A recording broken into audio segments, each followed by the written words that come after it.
बिहार में एनडीए और खास तौर से बीजेपी को मिली जीत ने ममता बनर्जी की टेंशन बढ़ा दी है। बीजेपी पहले से ही बंगाल को फोकस कर रही है, लेकिन अब उसने अपनी पूरी ताकत बंगाल में लगा दी है।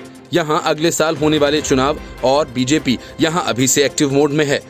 बीजेपी ये मानकर चल रही है कि पश्चिम बंगाल में सत्ता विरोधी लहर है, लेकिन फिर भी ममता सरकार से उसे कड़ी चुनौती का सामना करना पड़ सकता है। पिछले दिनों यहां केंद्रीय गृह मंत्री अमित शाह ने दौरा किया और इस दौरान उन्होंने 200 से अधिक सीटों को जीतने का दावा किया था। ममता बनर्जी के लिए बीजेपी ही नहीं, असदुद्दीन ओवैसी भी बड़ी मुश्किल खड़ी करने जा रहे हैं। बिहार में कांग्रेस और तेजस्वी यादव का खेल बिगाड़ने के बाद ओवैसी के निशाने पर बंगाल ही है।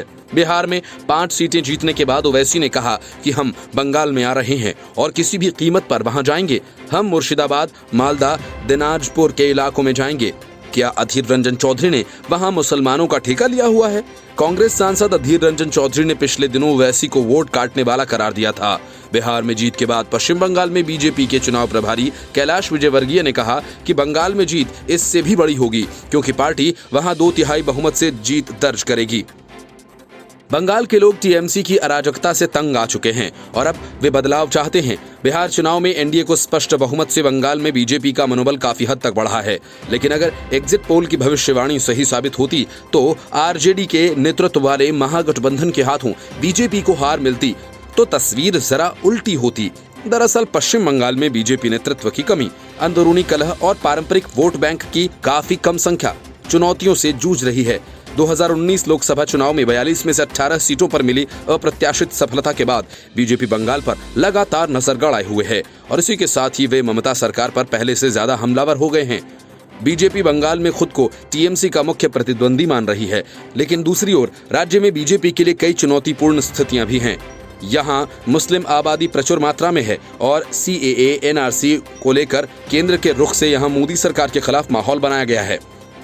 इसी के साथ पश्चिम बंगाल पड़ोसी देश बांग्लादेश से भी सीमा साझा करता है, जो इस मामले को और भी ज्यादा संवेदनशील बनाता है। दरअसल अगर सीएए और एनआरसी लागू होता है तो इससे दोनों देशों के द्विपक्षीय संबंधों पर असर पड़ेगा। बिहार चुनाव का असर बंगाल में निश्चित रूप से देखने को मिलेगा, क्योंकि यह राज्य कई बिहारियों का घर भी है जो यहाँ पर कई पीढ़ियों से रह रहे हैं। उनमें से कई बंगाल में बीजेपी की मुख्य ताकत भी हैं। दूसरी ओर अगर बिहार में बीजेपी को हार मिलती है या पटना में बीजेपी विरोधी दल चढ़ाई करते हैं तो बंगाल में भगवा दल की उम्मीद खतरे में पड़ सकती है, जिन्होंने हाल में बीजेपी के खिलाफ जमकर आक्रामकता दिखाई है। भले ही उनकी पार्टी के नेताओं पर भ्रष्टाचार का आरोप लगता रहा है, लेकिन सीएम के रूप में ममता की छवि साफ सुथरी रही।